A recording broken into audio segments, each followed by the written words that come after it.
Today's Taipingshan Heritage Hall operated as Taipingshan Club during the Japanese colonial period and as Taipingshan Guest House in the decades after the end of the Second World War. Today, Taipingshan Heritage Hall, the only remaining colonial-era building in Taipingshan NFRA's Villa District, offers splendid views of the surrounding alpine landscape. Once offering comfortable accommodations to visiting VIPs and forestry staff, the hall has been restored and repurposed to showcase Taipingshan's modern history and heritage. Its two-story wood-frame structure and attached single-story Japanese-style dormitory have changed little since it was first completed in 1937.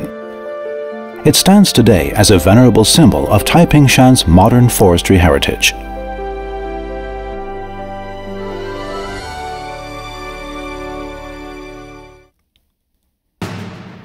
In 2012, a torrential typhoon downpour shifted the foundation, severely damaging the building and separating sill beams from support columns. Further structural damage, even total collapse, posed a clear and present danger.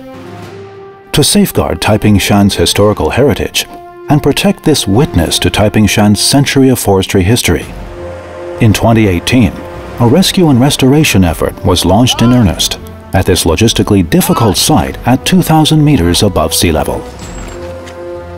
Same as Alishan, Taipingshan used to be an important commercial logging area.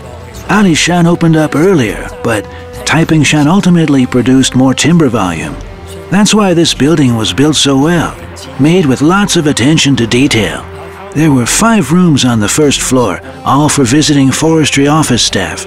The VIP rooms were on the second floor, 2 rooms, both reserved for VIPs. They weren't used otherwise. Of course, they'd be made available if the president visited. Back then, there were a lot of companies building 2-story wooden structures. But 2-story public-funded dormitories were a rarity.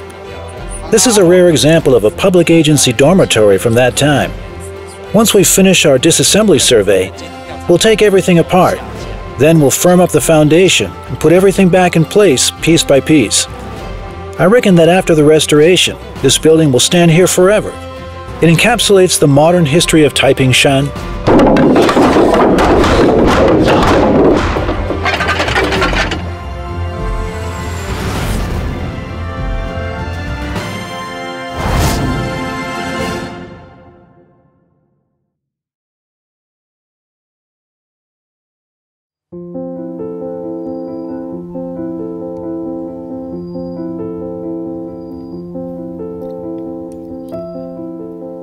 Taipingshan National Forest Recreation Area, sprawling across Yilan County's Datong and Nanao townships in northeastern Taiwan, was once one of Taiwan's top 3 logging districts. Beautiful sunrises, cloud seas, majestic evergreen forests, lakes, trails, the Bongbong Forestry Train, winter snows, hot springs, and forestry heritage are some of the things this popular travel destination is best known for, and the Taipingshan NFRA welcomes over 300,000 visitors every year. The predominantly modern buildings in today's Taipingshan Villa area provide services and accommodations for the NFRA's regular stream of visitors.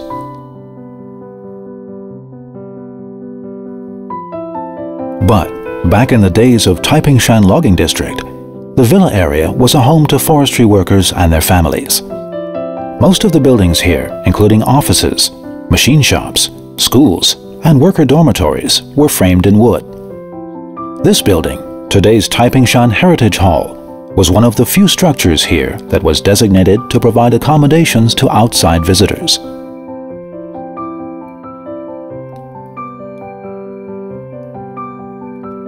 Back then, Taipingshan Logging District wasn't a recreation destination, but a serious commercial forestry operation engaged in felling, skidding, and transporting logs, which helped fuel national economic growth.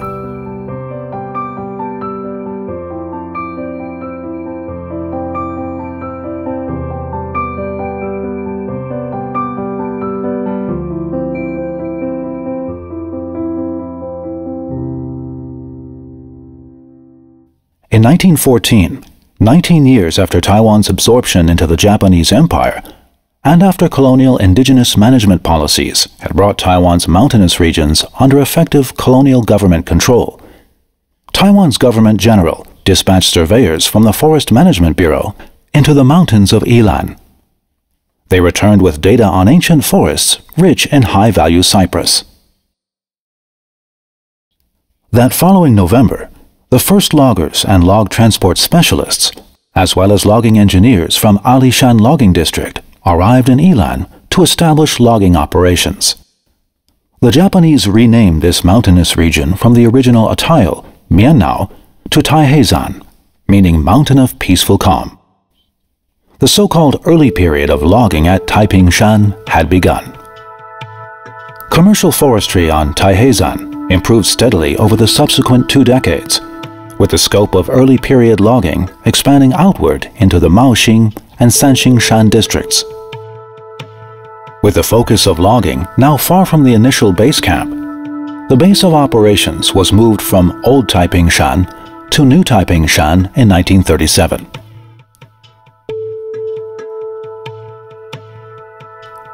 The significantly larger settlement of New Taipingshan was better equipped to support the needs of district workers and their families. Shin Taiheisan Club was built to be part of this new community. This building would later serve as the Taipingshan Guest House and today's Taipingshan Heritage Hall.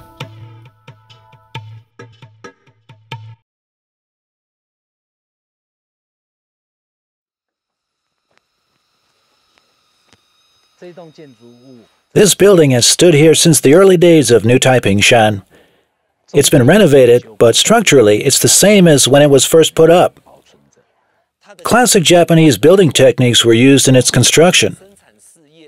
Back then, companies typically provided rudimentary accommodations for staff that, while covering basic needs, were not what you would call roomy. This was not only large, roomy, and exquisitely built, it had 2 stories, which was a rarity among contemporary company dormitories. The exterior design of the 2-story section here, this is only seen in best quality construction projects.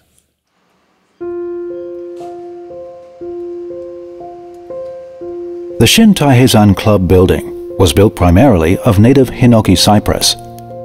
Ceramic roofing tiles were intricately laid to cover the building's multi-level roof. The building's footprint is 578 square meters. The main entrance in the back of the building opens onto a small entryway and then into the interior. The 5 rooms on the first floor measure 13 square meters each, with sliding door connections in between that could be opened or closed based on the occasion. An encircling hallway connects to the manager's office and stairway to the upper floor.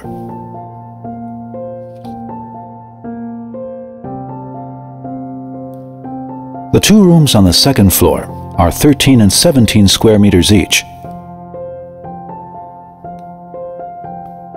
These rooms offer the best views of Taipingshan's famous sunrises, cloud seas, and surrounding mountain scenery.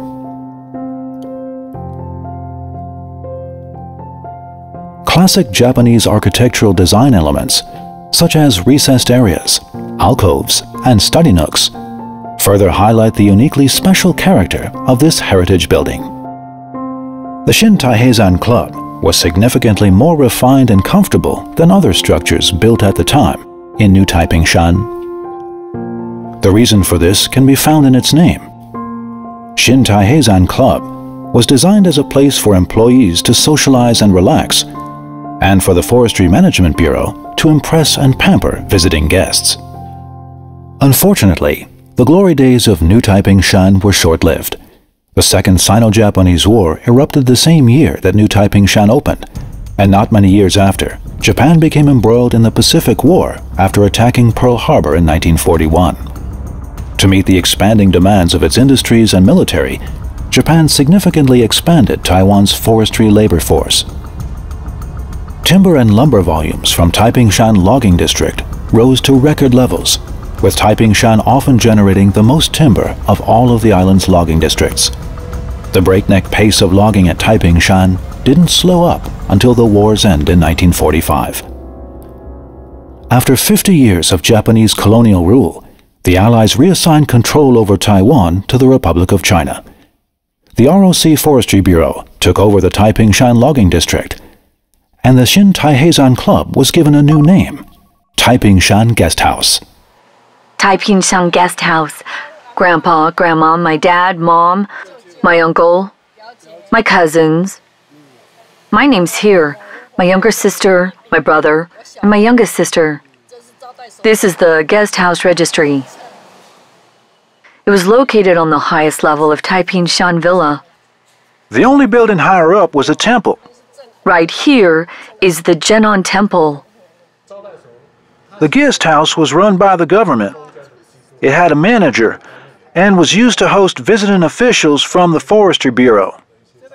Also, when forestry workers from other logging areas nearby, like Dulishan, Sanxing, and Maoxing, came to Taipingshan on official business or were passing by on their way to somewhere else, where would they stay? Taipingshan Guest House, of course. Didn't cost anything. Our grandmother was guest house manager for a long time, and she retired from that job when I was a little kid. Mom took her place, and, well, because she was working there, we all moved into the guest house together.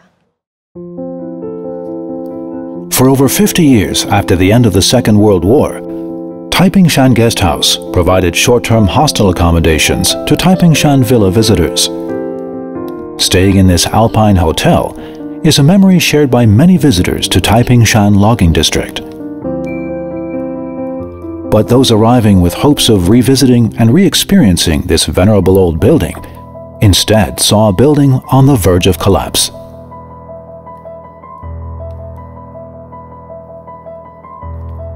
In 2012, torrential rains brought by Typhoon Saola caused slope slippage that shifted the guest house sideways and destroyed or severely damaged the rail line and many buildings below.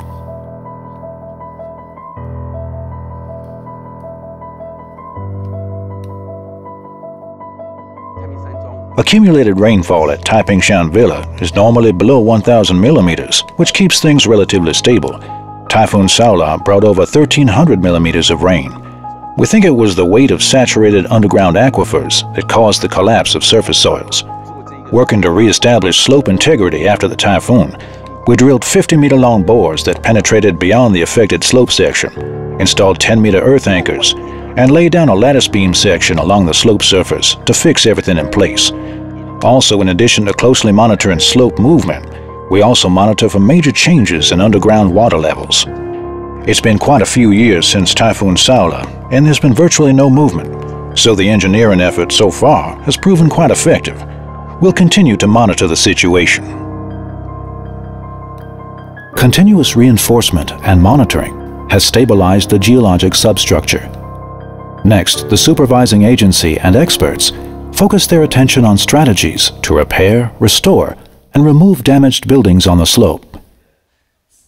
The fate of Taipingshan Guest House, a regularly debated topic, was ultimately settled by the decision to do a historically faithful restoration of the site. But what exactly would this entail? The building foundation was 66 centimeters below where it originally was. The entire structure was on a slant and the flooring was tilted.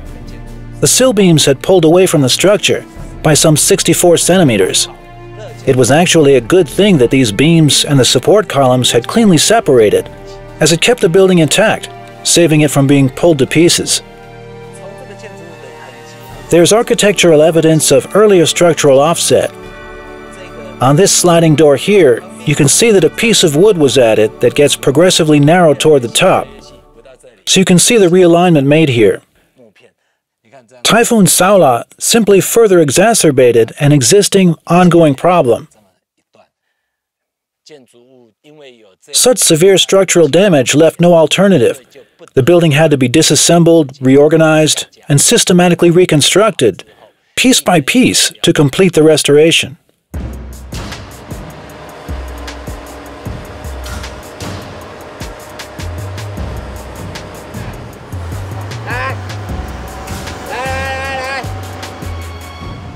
A historical building restoration team established a permanent presence on Taipingshan between the end of 2018 and 2020. Their first task was to make sure that the faithfully restored building could be reset on its original foundations.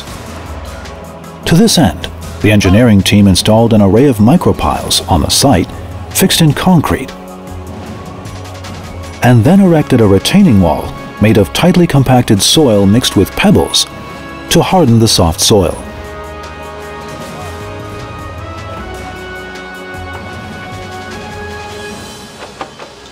Implementing this engineering project was significantly more difficult than initially imagined. Narrow roads limited access by heavy equipment to the site, so materials and construction waste needed to be handled in stages. However, the greatest challenge facing workers at the site, all of whom worked long hours, was the high variability in temperatures on the mountain, both between day and night, and between sunny and cloudy days. This wood-frame building site is in a mountainous area over 2,000 meters above sea level, so the weather here is unstable. Also, the site is close to the top of Taipingshan Villa, so transportation is an issue. It's hard for me to find and hire workers because they're used to working on the plains. Also, those I do sign up may not be prepared for the cold, the climate, or the limited freedoms up here. These issues exacerbate the difficulties of this project. Transportation, a capricious climate, and worker health were all key hurdles to the progress of this restoration project. However, there was no alternative but to invest the necessary time and labor. If this project had been done when Taipingshan Logging District was still operating, things may have progressed a bit more smoothly.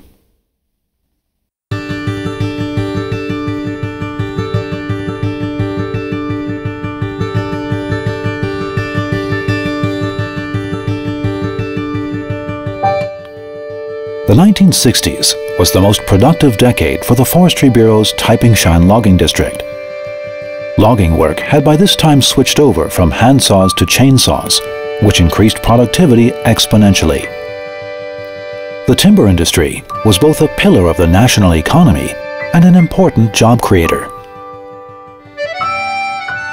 Despite the high mountain environment, fickle weather, temperature swings, and inherent dangers, jobs at Taipingshan Logging District were readily filled. The district could be reached by rail and cableway. There was also plenty of wood and carpenters to build new structures, and every worker lived in a dormitory or shed. Moreover, income was steady, and the district ran a school, so many workers brought their entire family up with them. At its peak, over 2,000 people lived in the district. This is a period remembered fondly by many forestry workers and their families. I lived on Taipingshan from childhood and went to Taiping Primary School. Later I took a job at Taipingshan Station. Taipingshan was like a big family. No one locked their doors. The adults with jobs went off to work. Office workers went to their offices. The maintenance engineers were in the machine shops. The sawmill workers were in the sawmills. And the kids were at school. From 1st through 6th grade, that primary school had over 100 students. That meant there was quite a population living here. There were few tourists. It was just friends and family who'd say, "We're vacationing on Taipingshan." I'd bring them up myself. If they didn't have a place to stay, they stayed at the guest house.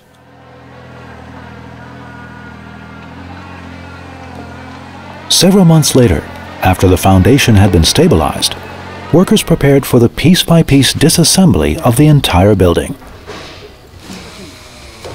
But bad weather put this new phase on hold. Workers waited for the end of damp, rainy days to begin work safely. When the clouds broke and the sun finally returned, The team commenced the work of removing the building's roofing tiles.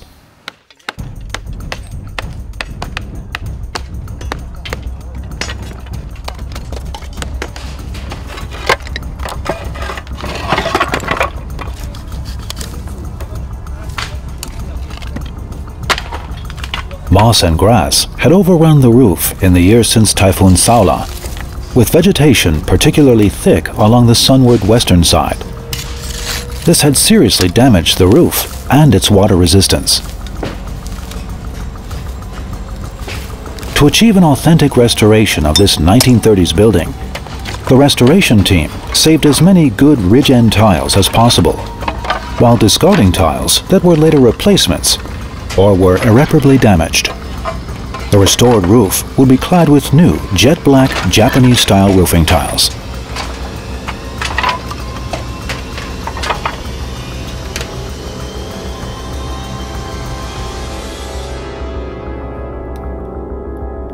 After many days of non-stop work, the roof was tile-free. Next, work focused on disassembling all of the building's walls, doors, windows, and interior decor, leaving bare the wood elements. These wood elements were then individually tagged with data on dimensions, position, and condition to summarize each piece and to streamline the disassembly and subsequent reassembly processes. This step was key to ensuring the ultimate success of the restoration project.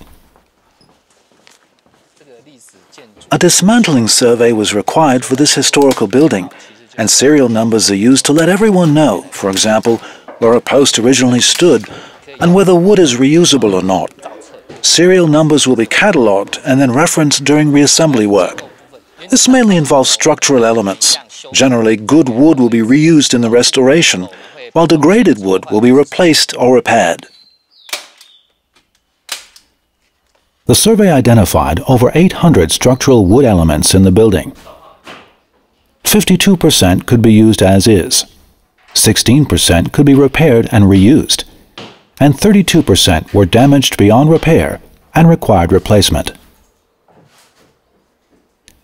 Regardless of their condition, all of the wood elements were disassembled to confirm initial analyses and to begin repair work. This was a heavily time-consuming and technically challenging stage of the project.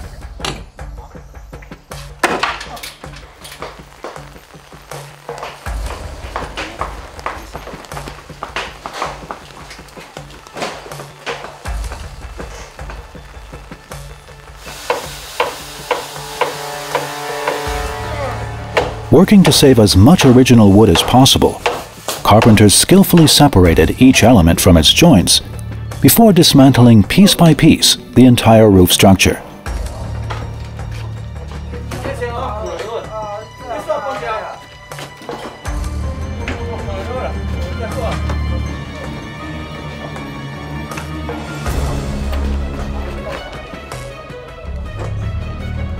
It was a painstaking, slow process. As work progressed, the structural stability and safety of the remaining structure needed to be carefully monitored. The combination of two-story and one-story structures in this building meant that every stage of dismantling changed how weight was distributed across the structure. Also, the existing tilt to the building further complicated calculations. Thus, dismantling work had to begin at the top and work to the bottom, as well as maintain structural balance horizontally as work progressed.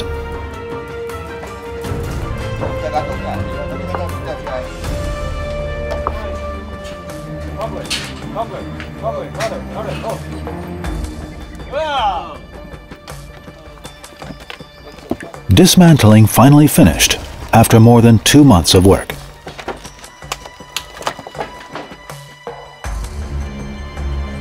During this stage, the two main support beams for the second story also finally saw the light of day. Each is a 30 centimeter wide, 12 centimeter thick, 7.1 meter long beam of Taiwan cypress. Such large beams are rarely seen in wood-framed buildings from this period in Taiwan. Although the restoration team was elated to have uncovered such large structural pieces, the poor condition of one prevented it from being reused. At this stage, all of the wood elements were classified, carefully assessed, and organized. Pieces damaged beyond repair were replaced by replicas perfectly milled to fit seamlessly into the reassembled building. But now the team faced an even bigger problem. Where could they obtain the rare Taiwanese cypress necessary to accomplish a faithful restoration of this historical, primarily Taiwan cypress building? For this, they sought the assistance of Taiwan's highest forestry affairs agency, the Taiwan Forestry Bureau.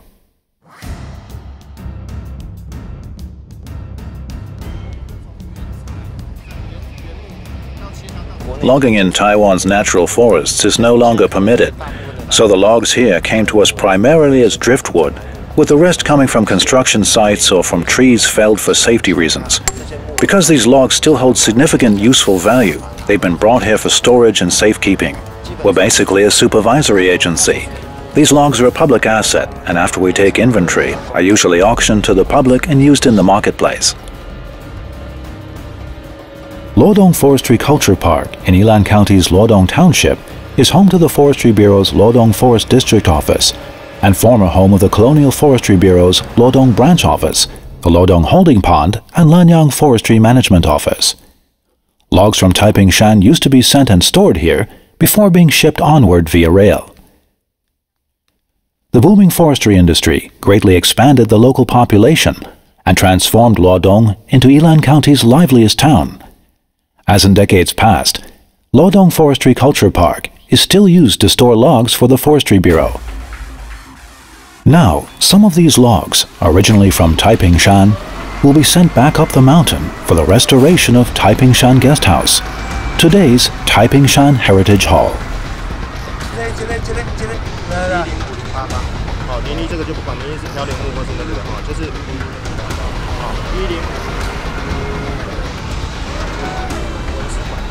Taipingshan Heritage Hall is a historical building that dates back to the Japanese colonial period.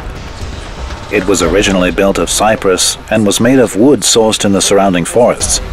So for this restoration effort, we thought that because we're doing this historical restoration, of course we hope to use Taiwan-sourced cypress wood. But the old mature cypress required for this project is difficult to find in the marketplace. Considering this issue, we thought about wood that we'd recovered after Typhoon Megi around 2016. Rain during that typhoon had flooded out a river silt dam in the Mingzhi area and sent logs downstream, endangering roadways. We sent a team in and eventually cleared the logs out. We've confirmed each of these logs as originating in the Taipingshan area. Using Taipingshan wood to restore a Taipingshan historical building keeps things close to home and reduces the project's carbon footprint. In this way, we hope to show that beyond restoring a building, we're doing something that reflects our commitment to the forests, to the ecosystem, and to sustainable management.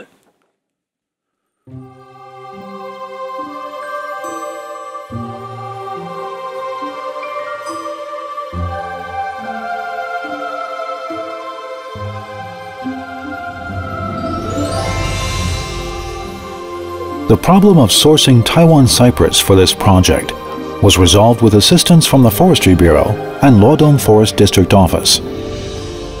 At this stage, arrangements had been confirmed for both the new wood and the wood repairs necessary for an authentic restoration. Now, carpenters set to work on the inspections necessary to give tailored treatment to each one of the project's nearly 1,000 wood pieces. First, all nails on the pieces were carefully removed. Minor nicks were repaired with a mixture of epoxy glue and wood filings.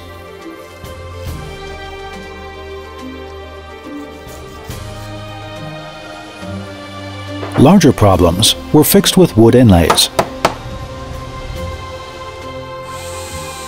Surface paint and grime were removed with gentle sanding.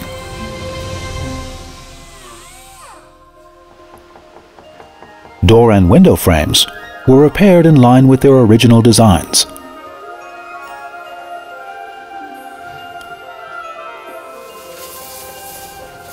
The The detailed inspection findings indicated that, apart from ceiling panels, floorboards, and some structural wood elements, most of the original wood could be restored and reused.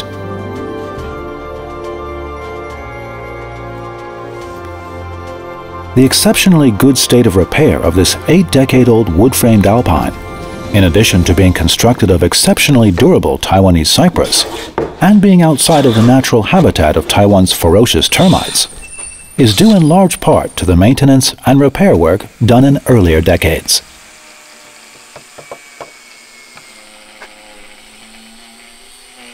Records show that major repairs to Taipingshan Guest House were done between 1977 and 1978, with special attention given to structural integrity and building safety.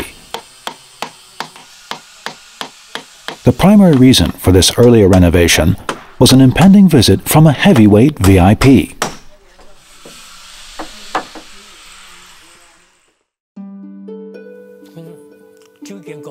President Zhang was coming up to Taipingshan. President Zhang Jingguo. Uh-oh! The two-story Taipingshan guest house was the largest building available. Our carpenters gave it a good look over and made their report. Sir, they said, it hasn't been maintained in a while. What if it falls over? We had plenty of lumber, both at the machine shop and the lumber mill. The carpenters were tasked with taking the necessary measurements and doing faithful repairs. Damaged wood was pulled out, and boards were nailed in to cover the space. The repairs we made back then to the building used a lot of wood material. It was a public building, safety first. Our supervisor said, "Good job, you did what was needed." After this major renovation, the president stayed just one night in the second-floor rooms. Nonetheless, that renovation allowed the building to remain in use. Later on, it became a regular place for film crew and cast to stay when filming in the area. This latter-day revival gave us precious full-color images from the building during the final years of the Taipingshan logging district.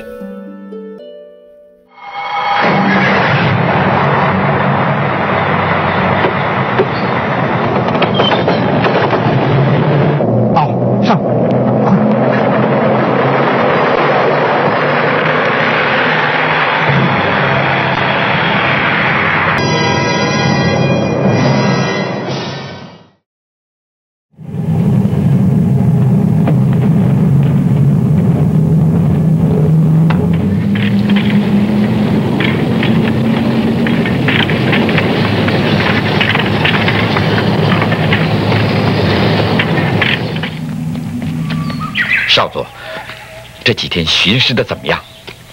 太平山的木材坚硬，都是上好的材料。In 1975, the Taiwan government announced its 3 principles for forestry sector reform, which stopped the development of new forestry areas and reduced logging to protect forest resources.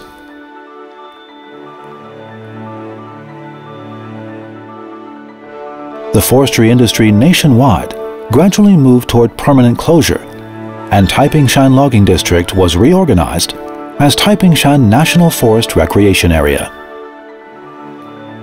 The once lively community of Taipingshan was repositioned as Taipingshan Villa, with most structures replaced by new buildings oriented towards the needs of tourists and other visitors.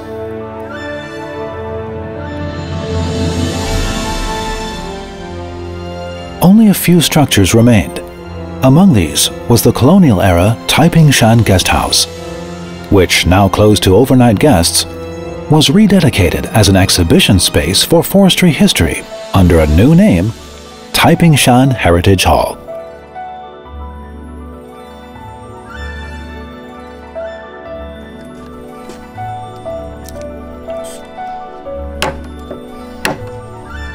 Carpenters continued their work repairing the wood pieces taken from Taipingshan Heritage Hall. Concurrently, workers were, based on the dismantling survey data, securing wood posts in proper order into floor beams, adding threaded screws for strength, structural elements were gradually being reset back into place.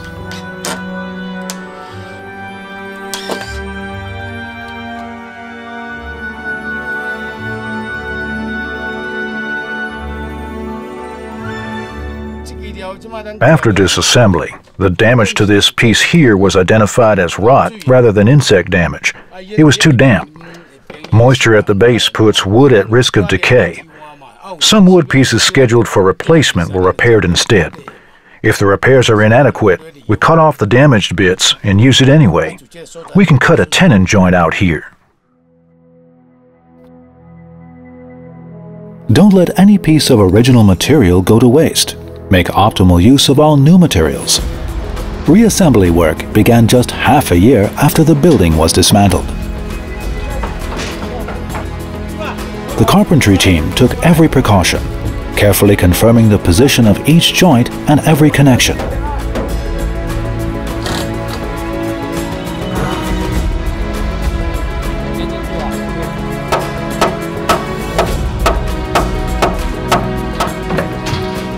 Moreover, a master carpenter was called to the site when unanticipated adjustments to reassembly work were required. He knows every type of joint by memory. Without a blueprint, he could create authentic traditional joints to any scale needed.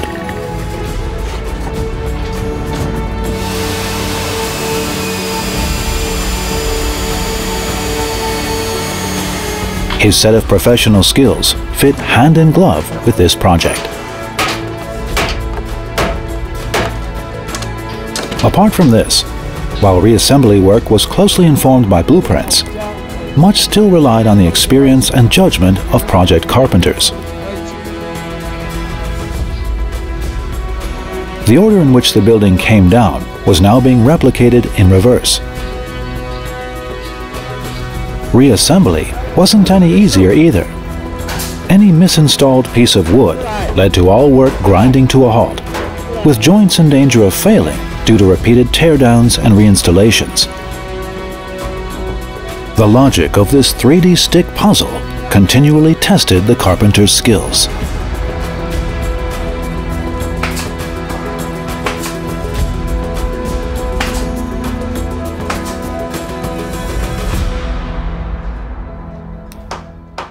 The reassembly process further challenged the restoration team to ensure the longevity of their building.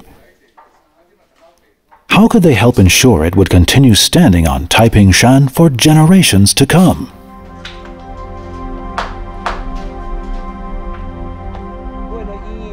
Taking into consideration changing climate trends, we've added quite a few new safety enhancements to reinforce building joints and make the whole building safer. Foundation sleepers and structural post connections are all now reinforced with metal brackets. Also, the joints where posts connect with the roof structure are reinforced with metal brackets too. Some of the bad original posts had damage only at the ends. The midsection wood was still good, so we shortened their length. Thus, in every area, you can see in the corners we've added angle braces to increase bracing and shear force stability, making the whole structure safer. This is the second-story floor beam. When we first uncovered it to do our disassembly survey, this side here was facing outward, and the entire face was badly decayed. Thanks again to the Forestry Bureau's Lodong Forest District Office, we received a log that was large enough to make this replacement beam. Now the new and old beams connect here. After setting the joints into place, concern was raised that the old wood might not be safe enough, so we reinforced the connections with metal plates to further support the weight of the second floor. Without affecting the building's original structure, reinforcements were merged onto traditional architectural elements. But all this was not yet enough to guarantee the longevity of this high-mountain, wood-framed building. Taipingshan's wet and rainy climate is detrimental to structural wood, making effective waterproofing of critical importance.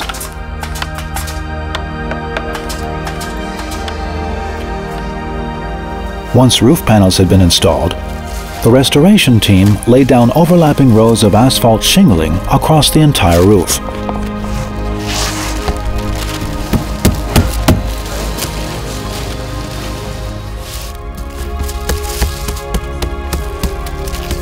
The goal was to create a tightly sealed protective coating over the roof that covered every single connection and exposed element. Moreover, all exterior wood joints were protected under water-repellent canvas and waterproof brass cladding to keep rainwater and other moisture out. No possibility was left to chance in keeping water away from the building to deliver durability and longevity. With everything in place, the Japanese-style black tiles and original ridge-end tiles were installed on the roof.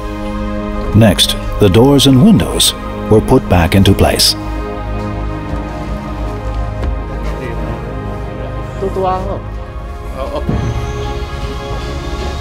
Interior water and plumbing work and interior organization came next. Finally, after 6 years of planning and over 2 years of restoration work, the faithful restoration of Taipingshan Heritage Hall to its colonial-era glory is now nearly finished.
For Taipingshan, this was an important heritage building restoration project.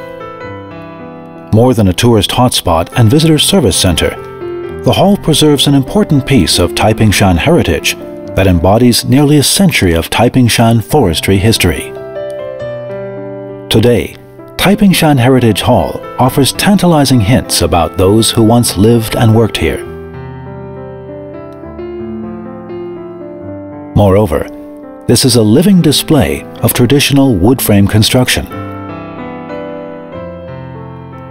Through the coming century and beyond, Taipingshan Heritage Hall will offer a quiet and comfortable space within Taipingshan National Forest Recreation Area to revel in Taipingshan's history and heritage, enjoy dreamy mountain views, and marvel at this traditional architectural wonder.